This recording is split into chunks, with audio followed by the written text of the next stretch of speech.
So I just got back from 3 days away from my aquariums, and I brought back a surprise. So obviously the first thing that probably just alarmed you is that the bag said Walmart on it. I'll get to that in a minute. But today we're going to be talking about angelfish care while my new angelfish is acclimating to his new aquarium. So let's address the elephant in the room. Why does the bag say Walmart? So the story is that we were going out of town for a wedding, and that's why I was away from my tank for 3 days.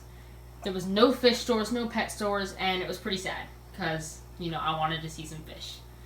So basically, we went to a Walmart that was right across from where our hotel was to look for, I think there were flip-flops or something. And of course, me being me, I had to go check out their fish. And the fish at this Walmart were really, really, really healthy. There wasn't a single fish with ick there. There wasn't a single fish with any diseases. Everyone looked amazing. Every fish looked extremely, extremely healthy. So that was the first day we got there. I walked across the street 3 more times in the next few days, and I was constantly watching this angelfish right here. And long story short, when we were about to make the 2.5-hour drive home, I walked over there, I got that angelfish, and he came on the 2.5-hour drive with us. So that's why it says Walmart on it. The Walmart had extremely healthy fish. Everyone was amazing there. They actually really did care for their fish. So now I'm going to go and we're going to talk about angelfish care. Let's go. Alright, so the first thing is that angelfish get big. Angelfish will get about 7.5 inches, normally around 6 inches though. 7.5 is kind of their max. And they get tall, like this. They don't get super long, they get tall.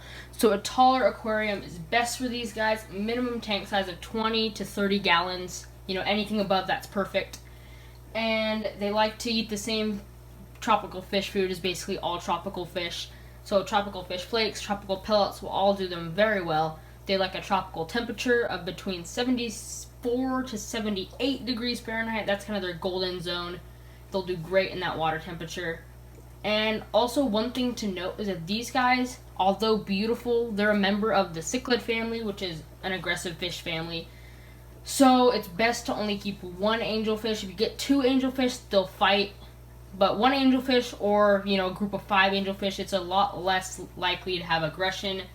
Obviously, when they get bigger, they are a bit more aggressive, but normally they're okay in a community type setup like this. As long as you don't have any baby fish, they will eat them. These guys do like a lot of room for swimming, so the bigger the tank, the better. And also for pH, they're really super, versatile when it comes to that. They like softer, more acidic water, 6.5 to 7.0, but I have zero problems keeping mine in my 7.8 to 8.0 water. Everyone does really fine. This is my second angelfish. I really, really like angelfish. And I wanted to get an angelfish for this tank, so that's why we're kind of adding a new one.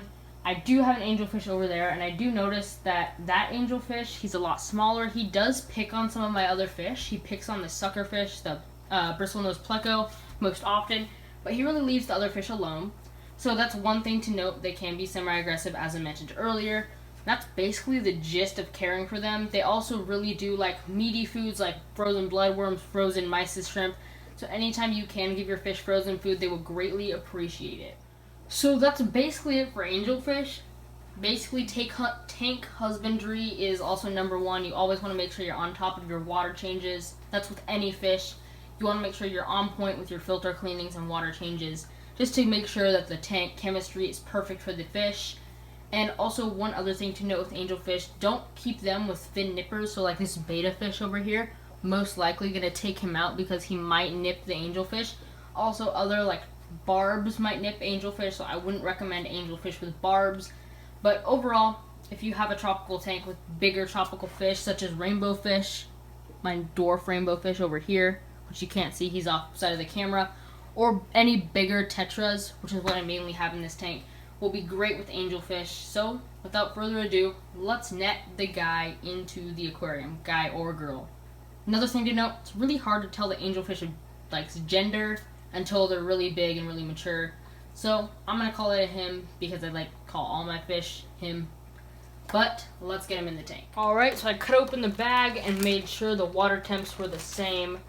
Now we're just going to net this guy out. Maybe. He's probably super stressed out from the 3-hour, 2.5-hour drive. So we want to get him in as quick as possible.